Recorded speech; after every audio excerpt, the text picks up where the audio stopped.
माँ की ममता।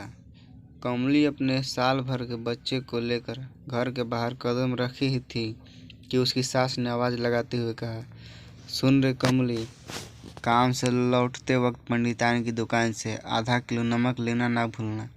कमली कुछ क्षण के लिए ठहरी और हूँ कहते हुए अपने रास्ते निकल पड़ी। 2 बच्चों की माँ कमली ठेकेदारों के यहाँ रोज़ भत्ते पर नौकरी करती है। एक दिन भी नहीं गई तो सैलरी कट। जब कमली इस संबंध में बात करती है तो ठेकेदार का बेटा कहता है, मैंने तुम्हें सरकारी नौकरी दे रखा है क्या? काम करना है तो करो वरना जाओ वहीं और काम की तलाश करो। कमली जवाब देती, इतने दिन से तो काम करते आई हूँ तुम्हारे यहाँ। जब तुम्हारे बाप थे तो पूरा महीना का पैसा आता है और तुम हो कि। कमली कुछ कहती कि वहाँ मौजूद औरतों में से एक ने उसे इशारा से अपने पास बुलाया। सुलेखा ने कहा, क्यों कमली, उस गंवार से क्यों मुँह लगती हो? उसे हमारे तुम्हारे जैसे अक्ल नहीं है। अक्ल होता तो मरते हुए बाप को बचा नहीं लेता। चंद पैसों के खातिर अपने बाप को मार डाला। कमली अंधेरा होने से पहले घर वापस आ गई। आते ही सासू ने पूछा, क्यों रे कमली, पंडितान की दुकान से नमक लाई कि नहीं? कहीं दिख नहीं रही। कमली झूठ बोली, पंडिताइन की दुकान बंद था। किसी ने हमें बताया कि वह अपने नैहर चली गई है। सास ने कहा, आज बिना नमक के ही साग बनाना पड़ेगा। देखा रमुआ के बीबी के पास मुझसे भी दिन मांग कर 1 तोला नमक ले गई थी, कमबख्त लौटाई नहीं है। अब तक कमली की आवाज़ नहीं आई। सुनकर सासू बोली, कहाँ मर गई, कुछ न बोल रही है? कमली अपना हाथ मुंह धोते हुए आवाज़ लगाई, आ रही हूँ। चिल्ला क्यों रही हो? चिल्लाऊँ क्यों नहीं? इतनी देर से बकबक किए जा रही हूँ और तुम एक शब्द बोलने का नाम नहीं ले रही है। कमली अपना पैर पटकते हुए आई और सास के पास आकर खड़ी हो गई। खड़ी ही रहेगी? जा रमुआ के बीबी के पास 1 तोला नमक लेती है। जल्दी कर, अंधेरा होने वाला है।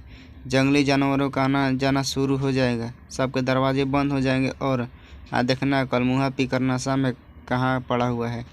खोज खबर करती आना। जंगल से कुछ ही दूरी पर एक छोटा बस्ती है जो धीरे धीरे छोटे गांव में विकसित हो गया, पर एक दूसरे की झोपड़ी अभी भी कुछ दूरी पर बना हुआ है। कभी कभार इस गांव में बाघ, चीता और अन्य जंगली जानवर रास्ता भटक कर गांव की तरफ आ जाते हैं और लोगों और पालतू जानवरों पर हमला कर देते हैं। इसी हमले में कमली के ससुर मारे गए। समय पर इलाज की व्यवस्था नहीं हो पाया, जिसके कारण धीरे धीरे मौत के मुंह में चले गए थे। इस गांव से शहर 5 मील की दूरी पर है। जंगल के रास्ते से गुजरना पड़ता है। जिसके पास गाड़ी है वह महीने 2 महीनों में एक बार शहर जाते हैं। ऐसे भला कौन शहर जाने के लिए इतना जोखिम उठाएगा? ये लोग कई वर्ष पहले औरंगजेब से डर के यहाँ भागकर चले आए थे। तब से यहीं इन लोगों का बसेरा हो गया। इस तरह के छोटे छोटे गांव 8-10 होंगे जो जंगल के पास ही हैं। इस गांव की आबादी लोगों के बढ़ने से पहले ही जानवरों के शिकार हो जाते हैं, क्योंकि शहद और मछली की तलाश में अपने गांव से दूर चले जाते हैं। कुछ रास्ता भटक जाते हैं तो कुछ शेरों के शिकार हो जाते हैं। बच भी जाते हैं तो किसी काम के नहीं रहते। कमली 1 तोला नमक लेकर अपने पति से राम स्वरूप को खोजने निकल पड़ी। जानवरों के आने जाने खतरे का डर लग रहा था।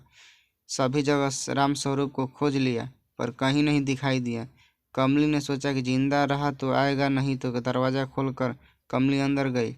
दोनों बेटे के साथ उसकी सास सो रही थी। सामने खटिया पर सुबह का सूखा रोटी पड़ा हुआ था।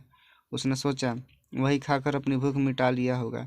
कितने रात इन लोगों के बिना खाए सो गए थे। उसकी आंख लग गई थी कि बच्चे की रोने की आवाज़ सुनकर जगी। अपने 1 साल के बच्चे को तेंदुए दबाकर जा रहा था। इसने घर में रखे भले से उसके ऊपर वार कर दिया। तेंदुए ने बच्चे को छोड़कर उस पर हमला कर दिया। कमली घायल होकर जमीन पर गिर पड़ी। उन लोगों की आवाज़ सुनकर आसपास के घरों से आदमी अपने हथियार लेकर दौड़ते हुए आए। तेंदुआ डर कर भाग गया, पर कमली खून से लथपथ जमीन पर पड़ी थी। कमली की सांसें कम होते जा रहे थे और अंततः वह अपने बच्चे को छोड़कर सदा के लिए अपनी आंखें बंद कर ली। उसका पति राम स्वरूप अब भी नशे में धुत अपनी पत्नी कमली को एक बार देखा और खटिया पर लुढ़क गया। Like and share and subscribe now अगर यह कहानी आपको अच्छी लगी तो। जय हिंद।